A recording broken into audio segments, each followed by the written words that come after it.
Hey, this is Mad Movie Mark with the Mad Movie Mark Movie Review. Thank you for joining me as I review the 2023 romance musical Chuck Chuck Baby. So what happens now? Hey, well, I will tell you what's next. I am reviewing every movie that has 100% fresh rating from the critics on Rotten Tomatoes in chronological order. That means that Chuck Chuck Baby has a 100% fresh rating from the critics and currently is unranked by the audience, which I believe is the first time I've ran into that. So this movie is touching, it is tender, it is heartfelt, it is absolutely hilarious. It is a perfect romance comedy. I absolutely enjoyed it. I thought it was amazing. The two actors in this movie are Louise Brealey, who plays Helen, and Annabel Scholey, who plays Joanne. They are the two main actresses. Now, Helen is in her 30s. I believe she lives with her ex-husband and her ex-husband's girlfriend, who is like 20 years old, and the ex-husband and the girlfriend have a child together, and it is a very awkward and very toxic environment for Helen to live in, but she has no choice. And the reason why she has no choice is because she works a job where she does not make a lot of money at a chicken packing factory called Chuck Chuck Baby, and she gives half of her check to her husband for some reason. I think it's because her husband's mom owns the house and she's like paying rent to her ex-husband. Now, her ex-husband's mom is really why she stays there. She is sick. She is dying.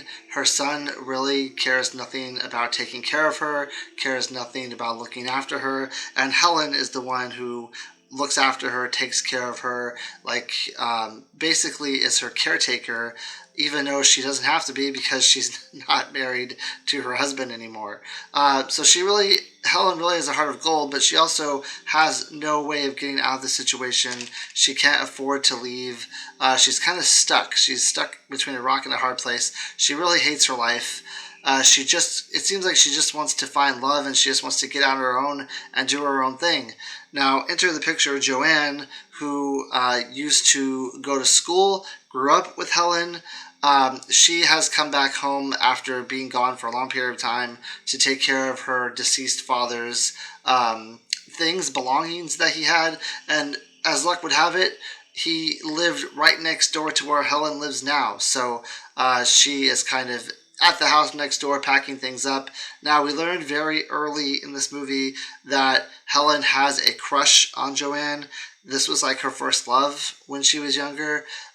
She's very nervous with Joanne coming back in town. She's very nervous with coming out as lesbian because no one in her town knows that she's lesbian. No one at work knows. The people she works with are absolutely phenomenal, though. They are fun. They are outgoing. They always go out and spend time together. In fact, the whole chicken factory thing that they work at is a bit of just a playground, to be honest. They rarely ever work. They play with the chickens. They make the music instruments out of the chicken. They do really gross things with the chickens that should never be done.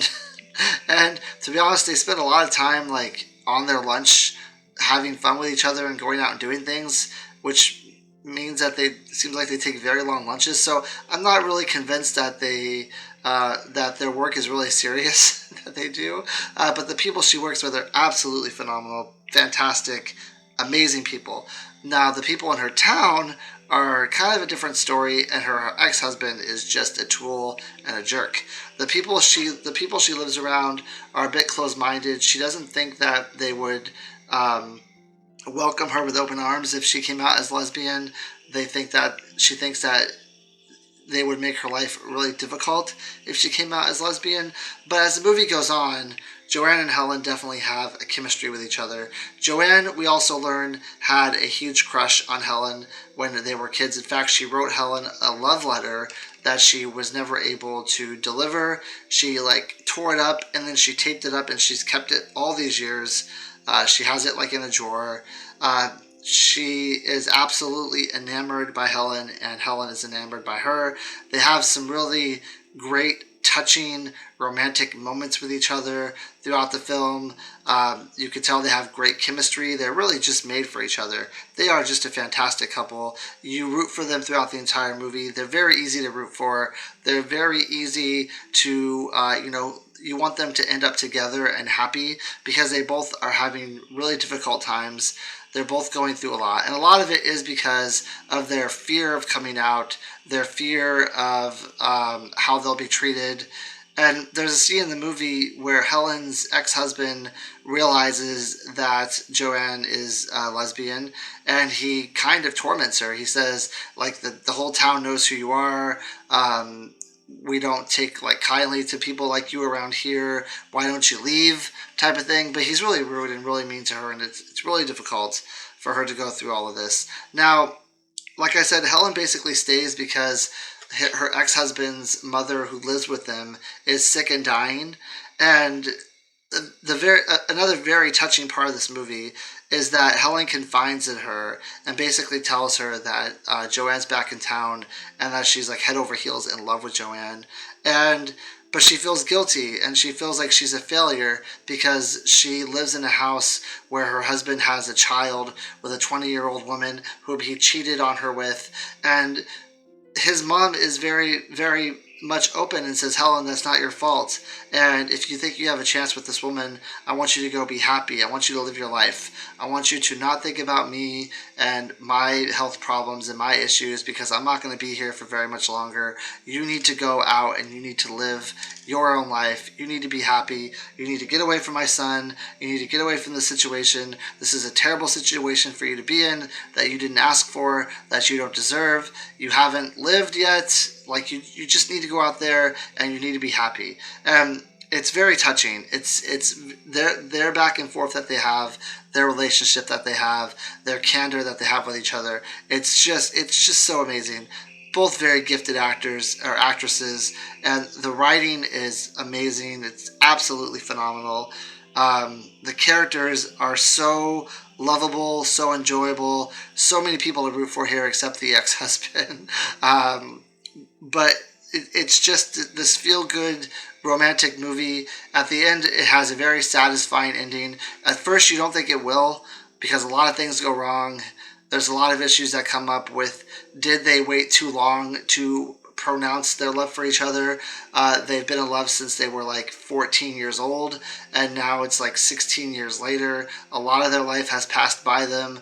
Have the good years gone by? Like, do they still have time to live this fun, exciting life that they want with each other? Do they still have time to build a life with each other?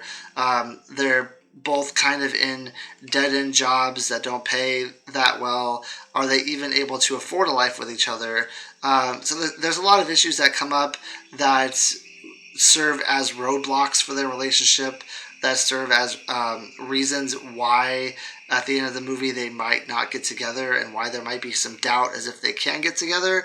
But everything ends up very happily. At the end of the movie, there's a very satisfying way that they get together. It's phenomenal. This movie, I was actually crying at the end of this movie because for, I would say, up until like the last 10 minutes, I really thought I was going to go a different direction, and I was really worried about these two very loving people who love each other very much not getting together and not being a couple, and that was how the movie was going to end. And I was so invested in these two characters and so invested in their lives and invested in wanting them to be happy and to be more than what they are now and to finally like get away from all the bad that they've had in their lives and just be happy together. I was so invested in them being a couple that there's a point in the movie where you think that that might not happen. And man, was I emotional about that, because these two people are absolutely perfect for each other. And at some point, like throughout the movie, I forget I'm watching two actors on screen. I think that I'm watching like an actual couple together, like it's an actual real life event that's playing out in front of me, and that doesn't happen a lot. Like I could say the last time that probably happened was when I watched like War and Peace. That was such a long time ago. But you forget that these are actors. It just seems like they're two people who are made for each other. You're just watching their lives, and you're watching them come together, and you're watching them try to be happy with each other. And I'm all for it. It was so good. This movie, I recommend everyone should watch this movie. I had no expectations going into it, and I was just floored. I was totally blown away by how amazing it is.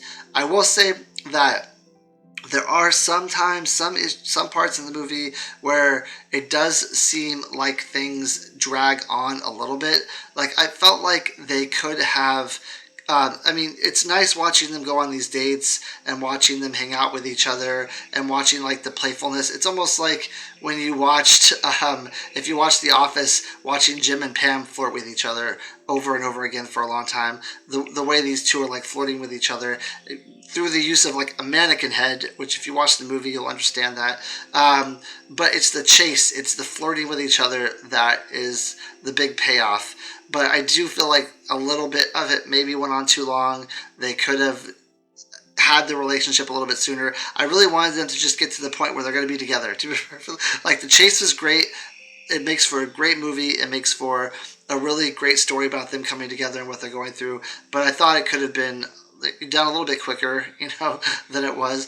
But it's just a minor, that's just a minor detail. It's still such a phenomenal movie. I was very pleasantly surprised at how good this was. And I will say, I think it's Louise Brealey and Annabel Scholey. Never heard of them before, but they are just so good at what they're doing. It's just, and then even the actors who play her friends at the chicken packing factory are also so good at what they're doing and what their role is in this movie. They're just all phenomenal, and they're so fun, and it's really like a group of people that you would work with if you're friends with your coworkers, and the type of like shenanigans that you would get in with them, and the type of camaraderie you would have with them. Sorry, but everything on the screen is just so believable, and it's just really good. It's just really a phenomenal movie. I can't say enough about it. And the guy who plays the ex-husband, he does a really good job also at being someone you absolutely hate and loathe throughout the entire movie. You just want him to go away. You want him to never be on screen again. And this poor 20-year-old girlfriend. See, I don't understand the attraction. I don't even know how he got this 20-year-old girlfriend. He doesn't have a job, and she doesn't seem to work either. I think they just live off his mom and whatever like retirement she has coming. But neither of them work. They have a child, which I'm not sure either of them really care about. And we learn later on in the movie that Helen tried 4 times to have a child, and each time couldn't carry past the 12-week mark, which is absolutely devastating. And at the end of the movie, towards the end of the movie, she confronts him, and she says, like, why did you leave me, or why did you go with this other girl, whatever? And he says, like, you couldn't give me what I wanted, basically, which was a child. So that's why he's with this 20-year-old girl. He has a child. Doesn't seem like he really wants anything to do that much with the child, but he has a child with her, and it's a very toxic relationship. It's probably going to end up very badly for her, because he is such a hothead, and he has such a bad temper, and he's such a terrible person. But she's doesn't seem like that great of a person either, so they are definitely meant for each other, I would say. And then at the end of the movie, when the ex-husband mother dies, she ends up doing this grand gesture to Helen that really turns the attitude of her ex-husband around, and her ex-husband's new girlfriend. So she ends up getting her. She ends up getting hers in the end. She ends up giving it all up though, but it's fantastic. The ending's amazing. The payoff is great. I absolutely love this movie. Fantastic love story between two very great, adorable, loving, deserving people. Two people who deserve love. And I just thought it was phenomenal. I think it's a great movie. It's a 9.5 out of 10 for me, easily. I flirted with it being a 10 out of 10, but it's just missing something. I don't know what it was. Maybe it was like a pacing issue here or there. It was just missing something that put it over that 9.5 mark for me, but it's very close to a 10. Out of all the 9.5s I've given besides M, I would say M is also very close to a 10, but this is extremely close to a 10, but it's a 9.5 out of 10. I hope you join me next time when I review another phenomenal love story. I get 2 really great love stories in a row here. It's just, I'm ending my Rotten Tomatoes list with a bang. I have 6 more movies to review before this is all done, but the next movie is Lapita Ladies, which means Lost Ladies, which is also another phenomenal movie. So I hope you join me for that one as well. Thank you. I hope you have a great day.